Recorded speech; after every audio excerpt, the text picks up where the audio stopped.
I am a slave to my phone. I am. It runs my life. It is my clock, my distractor, my playmate. It's my window to the world. It's everything. I want to talk to you about what life was like before smartphones. But first, I want to remind you to like this page, subscribe to my channel, hit this little bell icon so you get notifications about all of my videos. Back to being a slave to my phone. I remember a time when it wasn't like this. In the time before smartphones, you had to actually go home to find out who had called you while you were out. That is, if you were lucky enough to have an answering machine. Before answering machines, you would just walk around all day, not knowing if that boy called you, wondering all day. And sometimes you'd go home and you'd call him and you'd be like, hey, did you call me? I was out. And he'd be like, no, and you'd hang up and you'd cry. In the morning, you just woke up. Like maybe you had a clock radio that would ring, or like if you're old like me, the kind that went ding, ding, ding, ding, ding, ding, and you would just turn it off and then you'd get up. We talked to each other at the kitchen table when I was a kid, or at restaurants, or you hoped that your family would ignore you and you were happy that they did.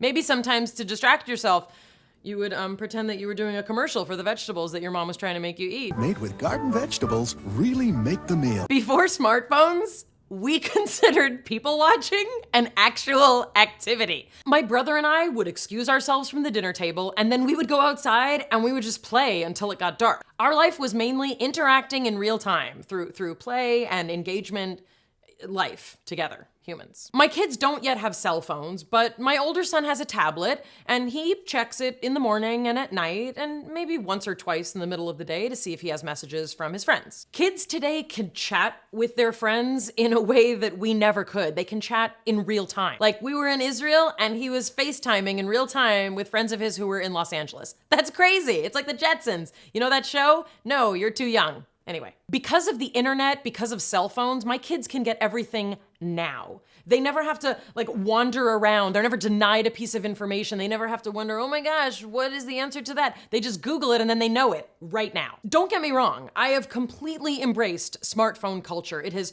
transformed the way I live and the way that I work, and it's amazing. But indeed, I am a slave to my phone. I am mesmerized by its powers. I am a fly in the web. Here is how I am trying to extricate myself from that web. Number one, first thing in the morning, I have stopped reaching for my phone. Instead, I reach for, don't laugh or laugh after, a book of positive affirmational quotes. It has shifted my day tremendously, that instead of the first thing I reach for being my phone, I reach for a thought, some inspiration for the day. And if I'm feeling extra chill, I'll sometimes sit on the floor in the darkness in total silence, maybe for about 3 minutes until I can't stand sitting in total silence anymore, and I take an extra beat before I take on my smartphone. Number two, I have an incredibly annoying, damaging habit that I have adopted of scrolling through the news anytime there's a lull in anything, any time of day or night, no matter where I am. I have no clue why I started doing this. I'll be just walking from my car in a parking lot to a doctor's office and I'm scrolling through news. I end up looking at all these headlines and they're terrible. It's almost always death and tragedy, or forgive me, celebrity gossip that I do not need to be filling my head with. This habit is really hard to break. I'm hoping that just by having an awareness of it, it will encourage me to stop doing it, but I might need to take that news app just off my phone. It's ridiculous. Number three, I have erroneously been using my phone as a constant to-do list. My phone and our culture have both combined to convince me that everything is time-sensitive and urgent even when they're not. I will get a notification and it just gets my anxiety going. Have to do this, have to do it now. If I don't do it, I'm gonna forget. And if I forget, someone's gonna die somehow because of what I did, even though it's just getting something at the supermarket. Now I'm constantly sending text messages and emails, so I decided to stop that and breathe.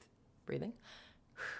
What I've decided to do is I carry an old-fashioned notebook and a pen with me. And if something comes up that needs to be handled, I write it in the notebook. And later that day when I get home and I have time, I deal with it. I put it in a list that exists on my computer, or I send an email or I send a text, but I can't do it constantly all day anymore. It stops now. In this way, I'm just like Miley Cyrus. We run things, things don't run. Number four, I have started to do a crazy thing. I started to leave my phone in the car sometimes, like especially when I'm with my boys. So little is actually urgent or time sensitive. Truly, my sons deserve me being present with them as much as possible. And there's only one person who can stop this, and it's me.